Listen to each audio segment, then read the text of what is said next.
The head of the office of the president, Andriy Yermak, the ministers of foreign affairs of Ukraine and Hungary, Dmytro Kuleba and Peter Siyato, paid tribute to the memory of the fallen defenders of Ukraine, including ethnic Hungarians, before the start of negotiations in Uzhhorod. Ukraine, our neighbor, has been at war for almost 2 years. Hungary's opinion during these 2 years has always been clear. We support the territorial integrity and sovereignty of Ukraine. We condemn the war and want peace to come quickly in our neighborhood. Head of Presidential Office of Ukraine Andriy Yermak said that during the negotiations the team will work to improve relations, and this requires a frank and constructive dialogue. In front of our partners, we show that we are ready to take a step forward, that we are willing to negotiate, that we act in a generally accepted context. During the negotiations, among other things, the Hungarian side asked Ukraine to return the rights to its national minority, which it had until 2015. As a result, it was decided that Hungary and Ukraine would create a joint commission to resolve this issue.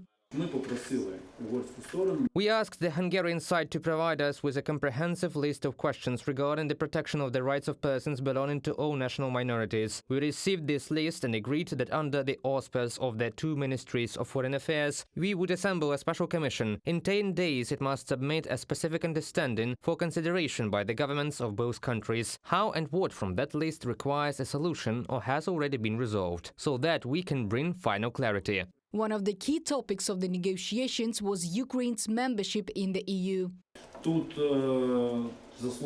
What deserves a positive assessment here is Hungary's decision to compromise at the European Council meeting on December 23rd to open membership negotiations. There are other important decisions ahead, and we talked about them today. We proceed from the fact that Ukraine within the European Union is the most strategically important partner for Hungary.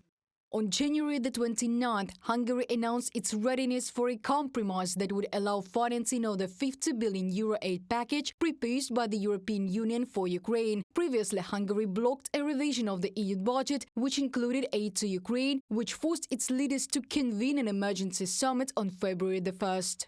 The European Union has shown that it can act very decisively, and this slow-moving European bureaucracy has finally speeded up a bit. The EU openly says that, look, we can take away the right to vote, the right to veto. We take it, submit it for consideration to the European Parliament. This resolution was adopted, and now, in fact, the EU Council can ratify this decision. Earlier, it was reported that the meeting of the foreign ministers of Ukraine and Hungary was intended to prepare a meeting between Ukrainian President Volodymyr Zelensky and Hungarian Prime Minister Viktor Orban. There is interest at the level of the meeting between Zelensky and the Prime Minister of Hungary, and today we took a step towards this meeting. Today we are preparing it and want this meeting to end with concrete results. Dates have not been discussed, but we want this to happen as soon as possible. Zelensky and Orban met briefly during a visit to the inauguration ceremony of the newly elected president in Argentina. Orban then said that he'd accepted Zelensky's invitation to talk about bilateral relations. Reported by Diana Kolesnik, Yulia Bil, UATV News.